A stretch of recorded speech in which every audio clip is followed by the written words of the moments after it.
मेरे हृदय मंदिर में विराजमान आराध्य सद्गुरुदेव जी,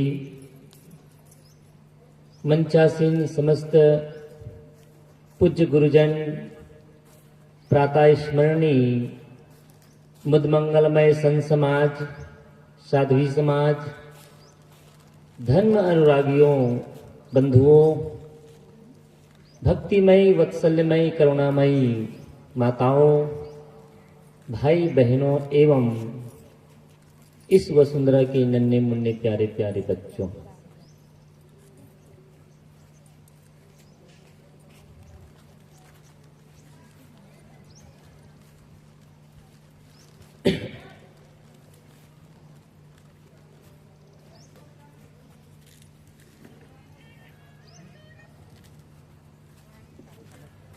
सत्संग की आवश्यकता हमारे जीवन को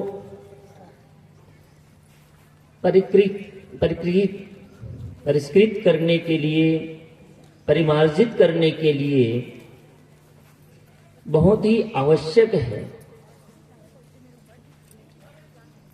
आइए कि कैसे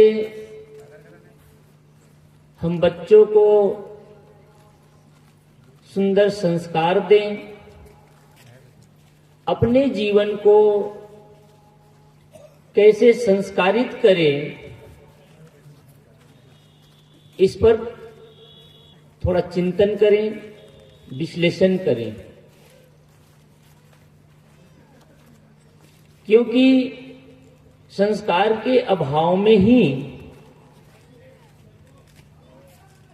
मनुष्य होकर के भी पशुवत व्यवहार करता है, पशु से भी गए बीता जिंदगी जीता है।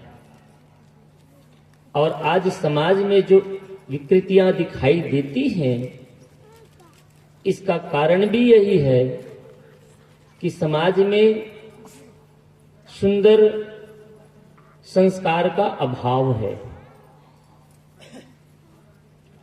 संस्कार शब्द संस्कृत शब्द से बना है, संस्कृत भाषा का एक शब्द है जिसका अर्थ ही होता है परिष्कृत करना, परिमार्जित करना। जैसा एक अनगढ़ पत्थर हो, बिल्कुल जिसका कोई रूपरेखा नहीं है, उसकी कीमत भी ज्यादा नहीं होती और उसका उपयोग भी उतना नहीं होता। लेकिन उसी अनगढ़ पत्थर को जब एक कारीगर छीनी और हथौड़ी के माध्यम से एक आकृति दे देता है, एक रूप देता है, तो वही पत्थर किसी मंदिर में मूर्ति बन के पूजे भी जाते हैं। उसी पत्थर को आप भगवान मानकर उसकी आरती और वंदन भी करते हैं। पत्थर वही था, बस पहले वो परिष्कृत नहीं हुआ था, परिमार्जित नहीं हुआ था, लेकिन एक कारीगर ने उस पत्थर को परिमार्जित किया, परिष्कृत किया, तो वही पूजनीय हो गया। मैं आपसे पूछूं, क्या उस पत्थर में राम, कृष्ण, बुद्ध, कबीर, इन महापुरुष को बाहर से लाए उस पत्थर में?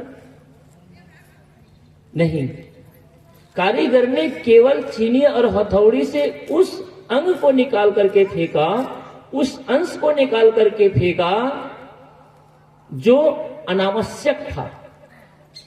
और जब अनावश्यक अंग को फेंक करके निकाल दिए, काट करके छीन करके निकाल दिए, और जो आकृति उभर के आई, जो उभारना है, ऐसे ही हमें बच्चों के अंदर में कहीं बाहर से संस्कार लाना नहीं है, बाहर से कुछ देना नहीं है, बल्कि उनको परिष्कृत करना है, परिमार्जित करना है। जिस प्रकार से एक बढ़ई एक लकड़ी को लेता है, छिलता है, गढ़ता है, काटता है, तो बढ़ई जब किसी लकड़ी को पकड़ता है और उसको काटता छिलता है, तो लकड़ी को बर्बाद करने के लिए नहीं, बल्कि लकड़ी को मूल्यवान बनाने के लिए। एक दर्जी साफ सुथरा व्यवस्थित कपड़ा को जब काटता है तो कपड़ा बिगाड़ने के लिए काटता है कि बनाने के लिए? बनाने के लिए ना। कपड़ा अगर 100 रुपए मीटर का है,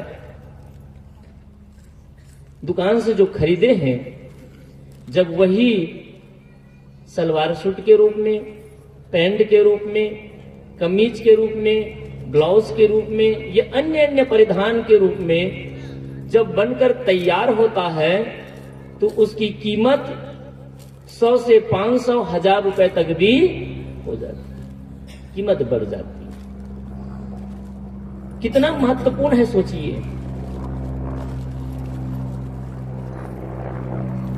आइए इसी प्रकार से अगर एक सुंदर समाज की संरचना करना चाहते हैं, अच्छा समाज बनाना चाहते हैं, तो उसके लिए आवश्यक है कि हम अपने बच्चों को सुंदर संस्कार दें, सुंदर संस्कारित करें। कैसे सुंदर संस्कार दे सकते हैं?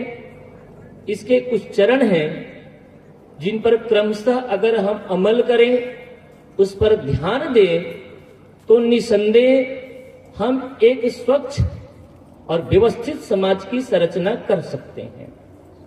सुंदर परिवार, सुंदर समाज और सुंदर राष्ट्र का भी निर्माण कर सकते हैं। आप सबकी शिकायत होती है कि आजकल के बच्चे बिगड़ गए हैं, युवा पीढ़ी तो बिल्कुल गर्त में चली गई है। तो इसके क्या कारण हो सकते हैं? इन कारण पर भी हम विचार करेंगे। वैसे शिकायत सबकी होती है। युवा पीढ़ी बूढ़ों को, घर के मुखिया को दोष देते हैं, और घर के मुखिया ये बूढ़े लोग बच्चों को दोष देते हैं। लेकिन आखिर दोष कहां है, गलतियां कहां हो रही है, इनको समझने का भी प्रयास करें। गुरु कबीर साहब ने कहा, पहले जन्म पुत्र का भयउ, बाप जन्मिया पाछे। पहले जन्म किसका होता है? पुत्र का जन्म होता है, बाप पीछे जन्म लेता है। ये बात एग्री करते हैं? क्या बख्तरा में ऐसा होता है? शायद बख्तरा में तो ऐसा नहीं होता होगा, लेकिन संतों की वाणी कितनी अद्भुत होती है, चुभने वाली होती है और समझने वाली होती है। न समझ में आए तो उल्टी लगती है, लेकिन बात सीधी होती है। पहले पुत्र का जन्म होता है। जैसे ये कि यहां पर कोई स्त्री हो, कोई यहां पर कोई पुरुष हो, उसकी शादी भी हो गई, नौकरी भी लग गई, पैसा भी कमा रहा है, सब कुछ हो रहा है, लेकिन जब तक उसका बच्चा नहीं होता, तब तक वो स्त्री ना मां बनती है, ना वो पुरुष बाप बनता है। बच्चा आने के पहले एक स्त्री किसी की बेटी हो सकती है, किसी की बहू हो सकती है, किसी की पत्नी हो सकती है, किसी की साली हो सकती है, या अन्य अन्य रिश्ते हो सकते हैं, लेकिन मां हो सकती। इसी प्रकार से कोई पुरुष किसी का पति हो सकता है, पुत्र हो सकता है, पुत्र भी हो सकता है, जीजा हो सकता है, साला हो सकता है, या अन्य अन्य रिश्ते हो सकते हैं, लेकिन पिता कब होता है? पहले पुत्र जन्म लेता है, और पुत्र जन्म लेते ही कहते कि मां बन गई। तो क्या कहते हैं?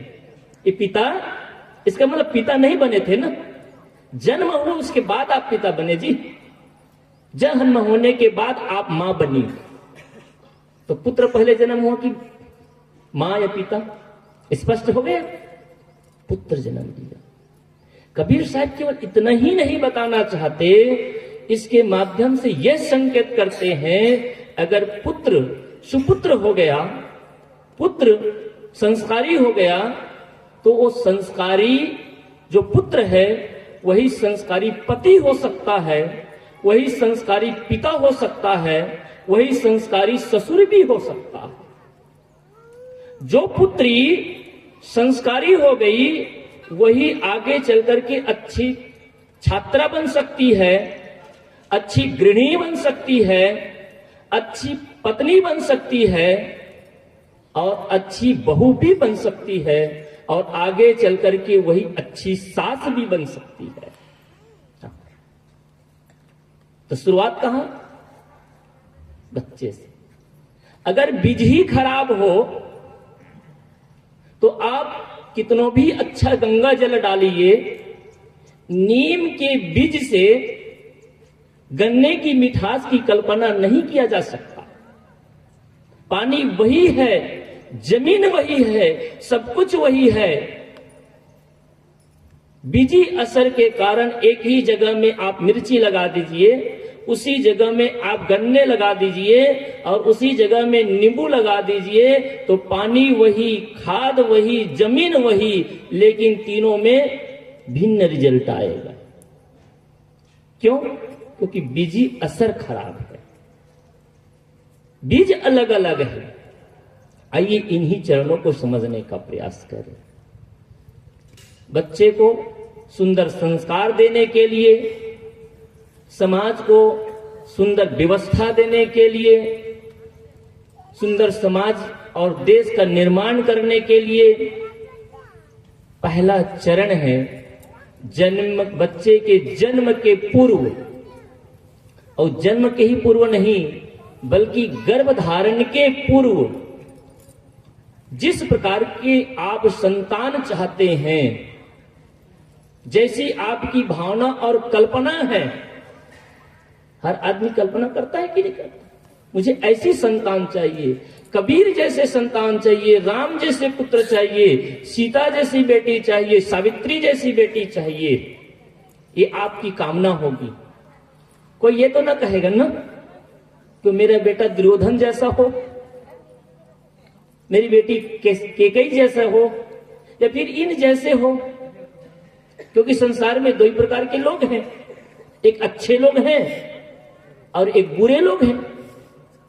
और यहां पर जितने लोग बैठे हैं, चाहे वो स्त्री हो चाहे पुरुष हो, सब अच्छी संतान चाहते हैं कि शैतान संतान चाहते हैं?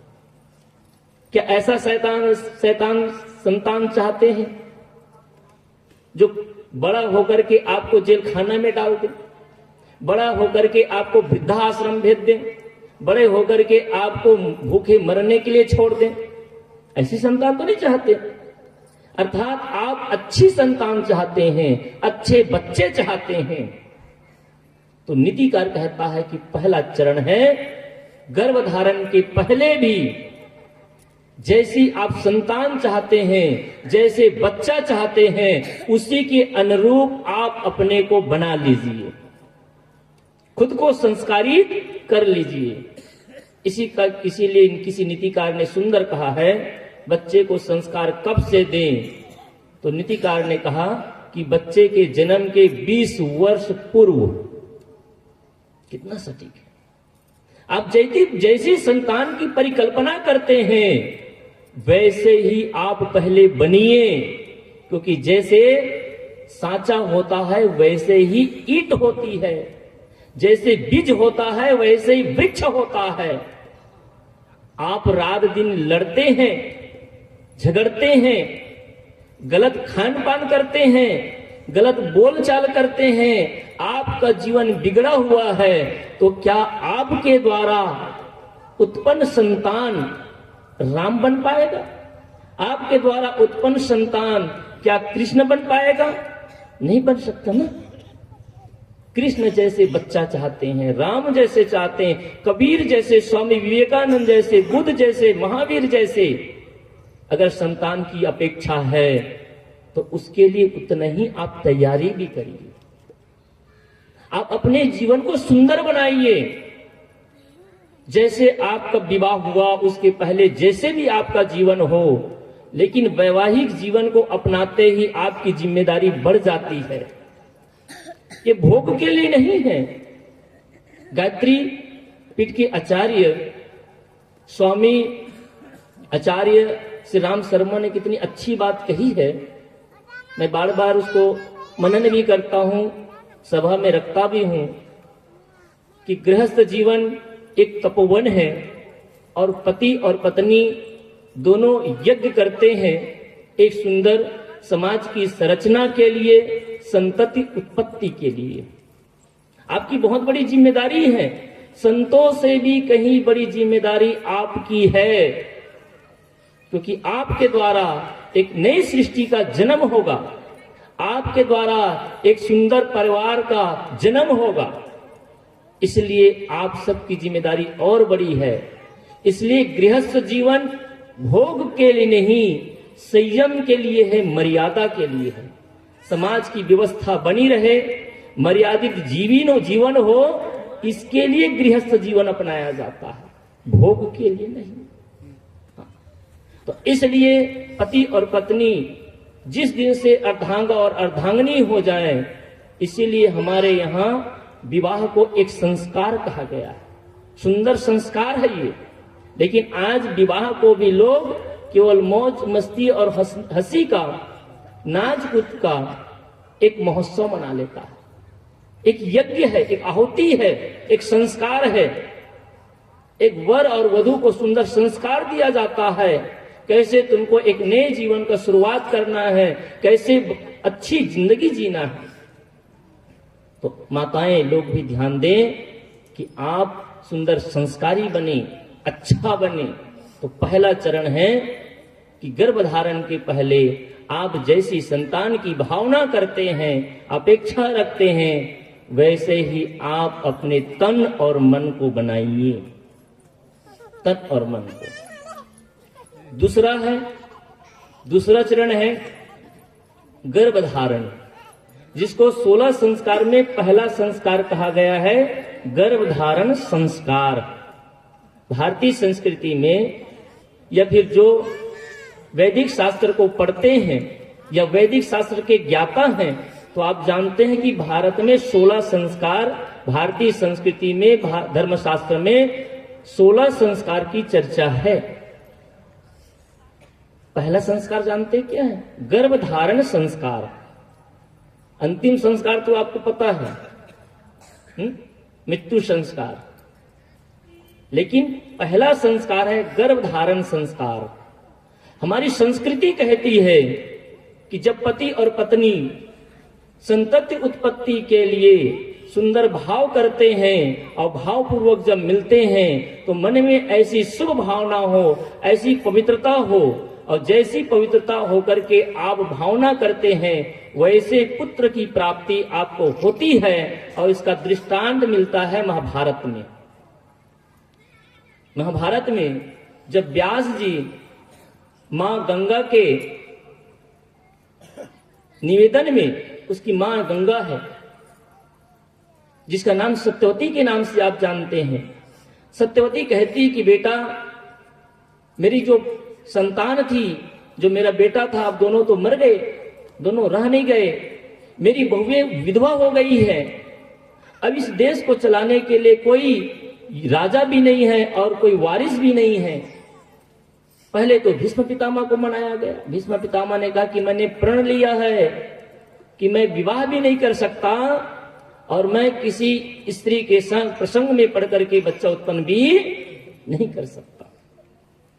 मां, मुझे आप मजबूर मत करिए। मां समझ जाती है कि उसका वेद व्यास एक बेटा था, और वेद व्यास कब से जन्म लिया था, आप थोड़ी को कथा भी बता दूं, ऐसे कथा आप सब जानते हैं। हालांकि कथा बताना मेरा उद्देश्य नहीं, लेकिन ताकि आप उन कथाओं के माध्यम से हमारे संतों ने, महापुरुषों ने आपको जो संदेश देने का प्रयास किया उसको समझ सके। हम केवल कथा में ही अटकते हैं, लेकिन कथा के पीछे जो व्यथा बताई जाती है, जो संदेश दिया जाता है, उस संदेश को हम लोग नहीं समझते हैं। पराशर ऋषि एक दिन नौका विहार के लिए निकले तो केवटिन था जिसका नाम मत्स्य गंधा था, मत्स्य गंधा उसके साथ हो चले और उसी मत्स्य गंधा और पराशर के संबंध से वेद व्यास का जन्म हुआ। और जब वही शादी होकर के आती है मत्स्य गंधा, तो उसका नाम हो जाता है सत्यवती। उसी सत्यवती का पुत्र है वेद व्यास। जिस वेद या व्यास गद्दी में बैठ करके हम कथा बाजते हैं, वो केवटिन का बेटा है, केवटिन का, कोई ब्राह्मण का बेटा नहीं है वो। और पराशर ऋषि एक सुग्गी का बेटा है, जो जंगली आदिवासी लड़की थी उसकी संतान है। लेकिन पंडित जी डिंग हाँकते हैं, इस व्यास गद्दी को अपना समझते हैं। वो व्यास खुद ब्राह्मण नहीं थे, केवटिन का बेटा था। खास बात यह है, वेद व्यास जी को जब निमंत्रित किया, उनकी मां ने, सत्यवती ने बुलाया कि बेटा आप ही हैं, क्योंकि उस समय एक प्रथा थी जिसको कहते नियोग संबंध। नियोग संबंध वैदिक काल में बहुत प्रचलित था। जो पांडव का जन्म भी नियोग संबंध से हुआ, धृतराष्ट्र और पांडु का भी जन्म नियोग संबंध से हुआ। तो उस समय नियोग संबंध की एक प्रथा थी, और ऐसे बहुत सारी प्रथाएं थी। हमारे गुरुदेव जी लिखते हैं, आपने कई बार सुना होगा कि वैदिक 33 ऐसे मुद्दे थे, ऐसे नियम थे, जिसको कलिवर्ज कह करके त्याग दिया गया। कलिवर्ज यानी कलिकाल में चलने वाला नहीं है। उसमें एक था नियोग संबंध। कोई स्त्री का पति मर गया हो या उसका पति संतान उत्पन्न करने में सक्षम ना हो, तो वो अपने मन से किसी भी पुरुष का वर्ण कर सकती है और इच्छा अनुसार संतान की उत्पत्ति कर सकती है। इसका नाम था नियोग संबंध। वेद व्यास जी गए, और जब वेद व्यास गए, अंबिका से के साथ प्रसंग हुआ। तो आप सब कथा जानते हैं, वेद व्यास के चेहरे को देख करके एक बार तो डर जाती है, इसलिए डर करके आंख बंद कर लेती है। वेद व्यास आकर के कहते हैं कि मां, मैंने तो आपकी कामना को पूरी किया, लेकिन एक दोष है। कह क्या? कि जब मैं आपके बहू के पास उपस्थित हुआ, क्योंकि मैं पहले से तैयार नहीं था और मेरे वेशभूषा को देख करके वो कांप गई, डर गई और डर करके आंख मूंद ली, इसलिए उसकी संतान अंधा पैदा होगी। दूसरी बार दूसरे रानी के पास गया, वो डर करके कांप जाती है। वेद व्यास पुनः कहते कि मां, फिर से इस बार दोष हुआ। वो क्या है? इस बार जो बच्चा जन्म तो लेगा, लेकिन बहुत ही कमजोर और पीला पड़ जाया रहेगा। कहने का तात्पर्य है, कथा यह बताना चाहती है कि जिस भावना से आप मिलते हैं, सुंदर पवित्र भावना से, और जैसे भाव आप बनाते हैं, वैसे ही संतान की उत्पत्ति होती है। माताओं से, भाइयों से निवेदन है, और ये केवल भोग का प्रसंग नहीं, बल्कि पवित्र भावना का प्रसंग है, एक यज्ञ है। आप सुंदर ऐसे दिव्य आत्माओं का आह्वान करिए और दिव्य संस्कार को बनाएं, तो निस्संदेह आपके गर्भ में जो बच्चे पलने वाला बच्चा है, वो संस्कारी होगा, दिव्य आत्मा से आलोकित होगा। तीसरा है, गर्भधारण हो गया, तो गर्भधारण के बाद गर्भस्थ शिशु को संस्कार, ये तीसरा चरण है, और ये बहुत ही महत्वपूर्ण है, सबसे ज्यादा अति महत्वपूर्ण। गर्भस्थ शिशु जो मां के गर्भ में 9 महीना 10 महीना रहता, और यही वो काल, वो समय होता है कि बच्चा भ्रूण से धीरे धीरे विकास करते करते उसकी चेतना जगती है, शरीर सक्रिय होता है, और धीरे धीरे धीरे धीरे ही वो माँ के द्वारा वो अन्न जल ग्रहण सब कुछ करता है। तो वहीं से बच्चा अन्न जल ग्रहण ही नहीं करता बल्कि वो संस्कार भी पीता है और वहीं से बहुत कुछ सीखता समझता भी है। इसलिए माताओं की जिम्मेदारी इन भाइयों से कहीं लाख गुना ज्यादा है,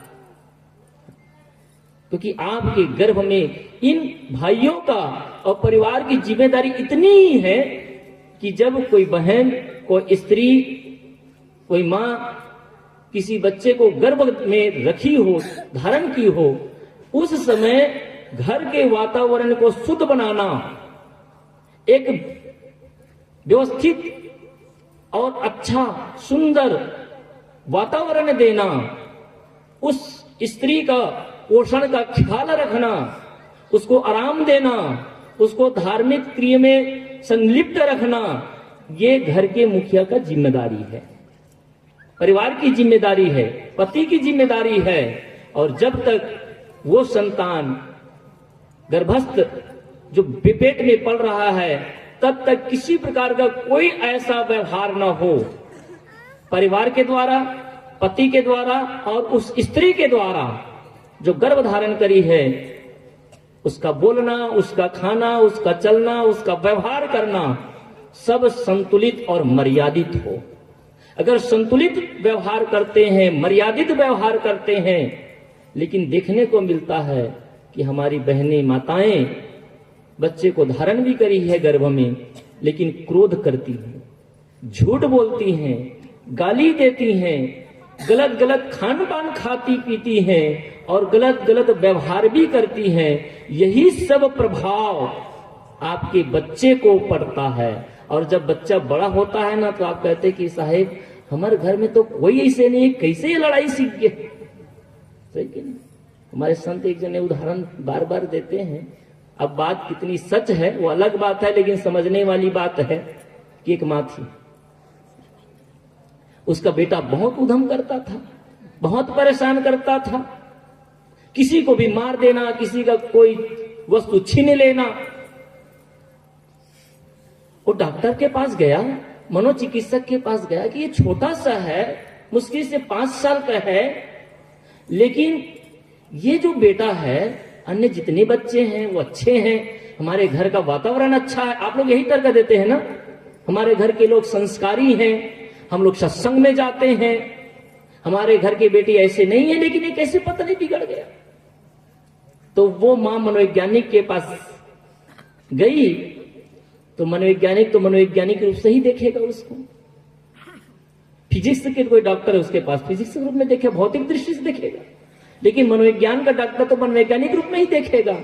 उसने सब कुछ को देखा, समझा, बच्चों की एक्टिविटी को पढ़ा, कुछ परख किया। उसके बाद वैज्ञानिक ने पूछा, उस डॉक्टर ने पूछा, माँ ये तो बता, जब ये बच्चा गर्भ में था तू करती क्या थी? उसने कहा, चूंकि हम सास और बहू दोनों घर में रहती हैं, हमारे पति और ससुर देव दोनों काम में जाते हैं, तो खाना पीना खाने के बाद खाली रहते हैं, टाइम बहुत बचता है, तो कुछ टाइम पास नहीं होता, इसलिए हम लोग फिल्म देखते हैं। लेकिन संयोग की बात कि मैंने एक ही फिल्म को बार बार देखता था। कहे अच्छा, कौन सी फिल्म को? याद आ गया आप लोगों को? उसने कहा 16 फिल्म को मैं बार बार 16 बार देखा। बोली, डॉक्टर ने बोला, ये माँ, जब आपने 16 फिल्म को 16 बार देखा है, तो आपका बेटा गब्बर सिंह नहीं बनेगा तो क्या राम बनेगा? हो सकता है ये आपको चुटकुला लगे, लेकिन आपके घर की एक कहानी है, आपकी बड़ी जिम्मेदारी है। आज ऐसे ऐसे आप सीरियल देखते हैं, क्या लड़क होता है वहां?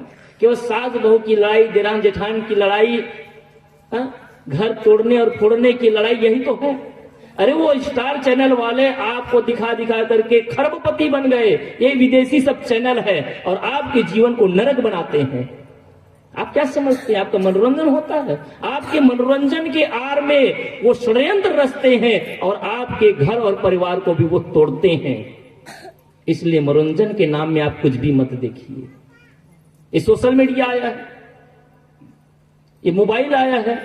मोबाइल अच्छी भी चीज है, बुरी भी चीज है, इसमें मोबाइल की कोई गलती नहीं है। चक्कू वही होता है, उसी चक्कू से डॉक्टर ऑपरेशन करता है, किसी की जान बचाता है, और उसी चक्कू से आदमी किसी का मर्डर भी करता है, उसकी जान भी ले लेता है। ये मोबाइल भी उसी चक्कू के बराबर है, चलाना आ गया तो जान बचाएगा और ना चलाना आया तो जान भी ले लेगा।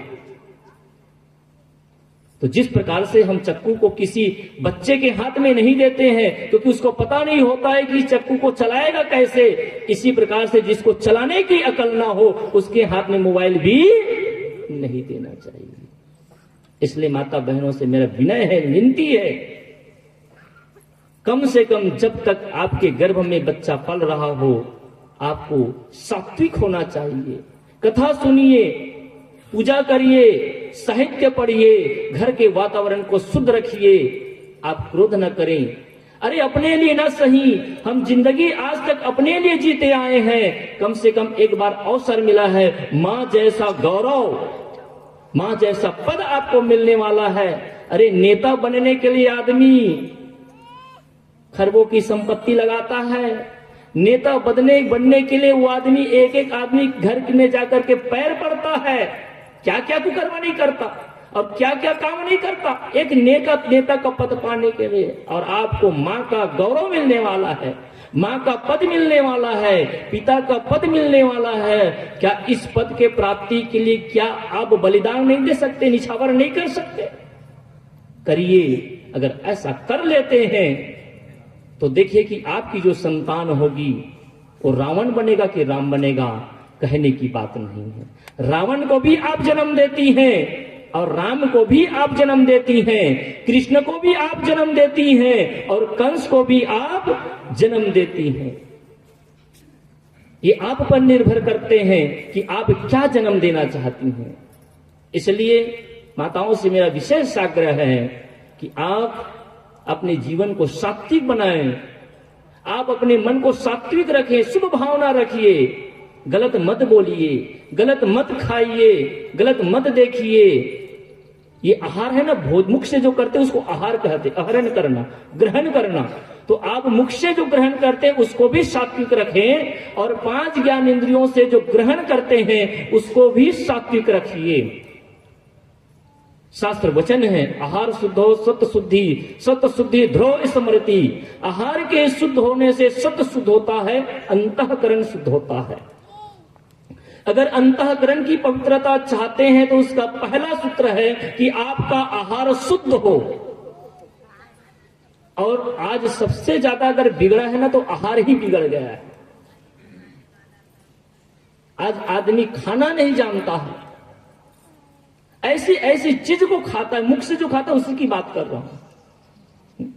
मांस खाते हैं, मटन खाते हैं, शराब पीते हैं, गुटखा खाते हैं, बीड़ी पीते हैं, सिगरेट पीते हैं। अब ऐसे सब चीजों को पिएंगे, करेंगे तो कैसे संस्कार मिलेगा? ये तो एक तरफ भौतिक दृष्टि से, दूसरे दृष्टि से हम जो ग्रहण करते हैं, ऐसे ऐसे दृश्यों को आप देखते हैं, निरंतर देखते हैं, नग्न दृश्यों को देखते हैं। अब जैसे दृश्य देखेंगे वैसे मन बनेगा। गंदी गंदी बात करते हैं, गंदी गंदी चर्चा करते हैं, अश्लील वार्ता करते हैं। इसलिए सात्विक जीवन जिए, अपने लिए न सही, कम से कम नई सृष्टि की रचना के लिए सही। तो तीसरा चरण है गर्भस्थ मां पूरी सावधानी के साथ, सुंदर पवित्र भावना के साथ, मानो आप एक दिन नहीं बल्कि 9 और 10 महीने के लिए आप यज्ञ करने जा रही हैं। इस भावना के साथ आपको जीवन जीना है। फिर तीसरा चरण के बाद चौथा चरण आता है जन्म के बाद, जिसको बाल्यकाल कहते हैं। और ये बाल्यकाल 1 से 5 साल को बाल्यकाल कहते हैं। और ये जो समय होता है ना, ये भौतिक दृष्टि से बहुत ही ज्यादा मूल्यवान और संस्कार देने का समय होता है। कब तक? 1 से 5 साल, क्योंकि इसी वह समय होता है जिससे बच्चा सब कुछ सीखता है। आपकी भाषा सीखता है, आपकी एक्टिविटी सीखता है, आपके क्रियाकलाप को भी सीखता है, और बहुत कुछ इसी काल में सीखता है। माँ जैसा खाती है, पिता जैसा खाते हैं, घर के परिवार जैसे रहते हैं, ये सब चीज बच्चा धीरे धीरे इसी काल में सीखता है। इसलिए इस काल में आपको ज्यादा सावधानी रखने की जरूरत है, क्योंकि इस समय बच्ची की चेतना बढ़ जाती है। धीरे धीरे वो समाज को, देश को और अन्य लोगों को पढ़ने लगते हैं, तो उसके मन में बहुत सारे प्रश्न उत्पन्न होते हैं। तो इस समय बच्चों को सुंदर संस्कार दें, तो सुंदर संस्कार देने का 2 तरीका, पहला बोलकर और दूसरा करके। और ये दोनों से बच्चा सीखता है, लेकिन सबसे ज्यादा बच्चा सीखता है देखकर। इसीलिए शायद मनोवैज्ञानिकों ने ये विचार किया होगा और बच्चे को पढ़ाने के लिए, किसी चीज को सिखाने के लिए उन्होंने अल्फाबेट बनाया। उसमें क्या होता है? क माने कबूतर, तो कबूतर का एक चित्र डाल देते हैं। बच्चा क को नहीं देखता, कबूतर को पहले देखता है, और कबूतर को देख करके समझ जाता है क माने, ख माने खरगोश, ग माने घड़ी, गमला, और घ माने घड़ी। तो चित्र दिया गया, क्योंकि वो चित्र की भाषा समझता है। एक छोटा बच्चा जब होता है, क्योंकि उसके पास अक्षर की भाषा नहीं समझता, अक्षर को पढ़ नहीं पाता, इसलिए वो आकृति की भाषा पढ़ता है, देख करके सीखता है। इसलिए आप और हम सबकी जिम्मेदारी है कि बच्चों के साथ या बच्चों के पास ऐसा सुंदर व्यवहार करें, ऐसा सुंदर उदाहरण प्रस्तुत करें। लेकिन दशा क्या है? बच्चा को गोद में भी लिए हैं, बच्चे को खिला भी रहे हैं, उसी के सामने टीवी देख रहे हैं। बच्चा है घर में बैठा है, बच्चे को डांट रहे हैं पढ़ने के लिए, और पति पत्नी दोनों लड़ रहे हैं। घर का वातावरण इतना खराब, गंदगी फैली हुई। जहां तक कई घरों में हम लोग जाते हैं, बच्चों को कहते कि बेटा जा प्रणाम करते। अरे तू पहले प्रणाम कर, आपको देख करके बच्चा यूं ही प्रणाम करने लग जाए। बच्चा को सिखाना नहीं पड़ेगा। एक बार की बात है, व्हाट्सएप के माध्यम से एक छोटा सा वीडियो का क्लिप आया था।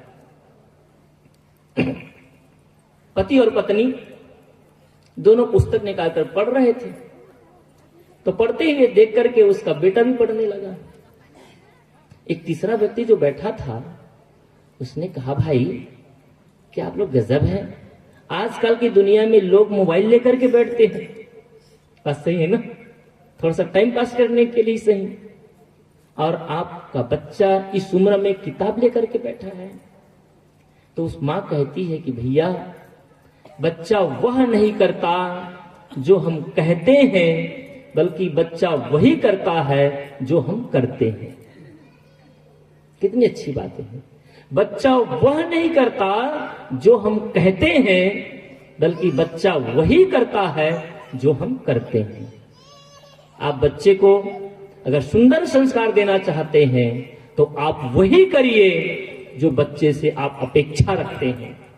अगर हमारी बहनें अपनी सास के साथ दुर्व्यवहार करेगी, अपने पिता के साथ, ससुर के साथ दुर्व्यवहार करेंगी, तो उसका बेटा इसको देख करके, उसको बेटी देख करके क्या समझेगी, क्या शिक्षा लेगी? आप सब समझ सकते हैं। इसलिए आप केवल बच्चों को सुंदर संस्कार देने के साथ साथ आप अपने को भी संस्कारित कर लेंगे और आपके घर परिवार को भी सुंदर बना लेंगे। इसलिए आप बच्चों को भी सुंदर संस्कार दें। और संस्कार कैसे दें? मैंने शुरू में कहा कि करके संस्कार दें। इसका मतलब यह है कि आपका घर का वातावरण, आपका घर का बोल चाल, आप भी गाली देते हैं, वैसे बच्चे को केवल घर से ही नहीं बल्कि 5 जगह से संस्कार मिलता है। पहला घर यानी माँ बाप, दूसरा समाज, तीसरा स्कूल, चौथा मित्र संगी, और चौथा धर्म सभा यानी गुरुजन। इन 5 जगह से बच्चों को संस्कार मिलता है। लेकिन पहली सबसे जो बड़ी जगह है वो क्या है? परिवार है, जहां माँ बाप रहते हैं, परिजन रहते हैं। अरे बाहर के वातावरण को तो हम नहीं बदल सकते, नहीं सुधार सकते, उसके लिए केवल हम अपने बच्चों को थोड़ा बचा सकते हैं, संयमित रख सकते हैं। दो काम करिए, आप सुंदर माहौल दीजिए, सुंदर वातावरण दीजिए, घर को सुंदर बनाइए और बच्चों को बाहरी वातावरण से थोड़ा बचा करके रखिए। तो पहला संस्कार घर से मिलता है। बच्चे का पहला पाठशाला घर और मां होती है। दूसरा है समाज। आज समाज तो विकृत होता चला जा रहा है, समाज की व्यवस्था विकृत होती चली जा रही है। इसलिए सामाजिक दृष्टि से भी हम सबको विचार करना चाहिए। एक गांव में 100 घर, 200, 300 घर होते हैं। अगर आपका घर बिगड़ा हुआ है तो आपके बच्चे भी बिगड़ेंगे और दूसरे बच्चे भी बिगड़ेंगे। आप अगर एक गुटखा खाते हैं तो गुटखा खा करके केवल आप अपने जिंदगी को बर्बाद नहीं करते, बल्कि आप अपने परिवार के भी जिंदगी को बर्बाद करते हैं, स्थान को भी बर्बाद करते हैं, समाज की व्यवस्था को भी बिगाड़ते हैं और दूसरों को गलत उदाहरण भी देते हैं। आप दूसरों को गलत सिखा रहे हैं। एक आदमी बोल करके सिखाता और मैंने दूसरा कहा कि करके सिखाते हैं। अगर आप शराब पीते हैं तो केवल आप अपने स्वास्थ्य को खराब नहीं करते, आप समाज की व्यवस्था को भी खराब करते हैं। इसलिए मत समझना कि आप अपने पैसे से खाते हैं और आप कुछ भी करने के लिए स्वतंत्र नहीं चलेगा। आप समाज के एक सदस्य हैं और समाज की व्यवस्था को बनाए रखने के लिए आपकी भी उतनी जिम्मेदारी है जितनी दूसरी की होती है। इसलिए समाज की व्यवस्था को बना नहीं सकते तो आपको बिगाड़ने का भी अधिकार नहीं है। इसलिए कोई ये मत कहना कि हम अपने पैसे से शराब पीते हैं। अच्छा, शराब पी लीजिए और जाकर के केवल घर में सो जाइए, बाहर मत निकलिए, कोई आपको देख ना पाए, जान ना पाए तो समझेंगे। लेकिन आदमी पीता कम है, दिखाता ज्यादा है, खाता कम है, बताता ज्यादा है, तो किसको रोब रहता है मैं कम नहीं हूं। आप गुटखा खाते हैं, खाइए ना, कौन मना करता है, लेकिन कुछ थूक करके जगह को बर्बाद क्यों करते हैं?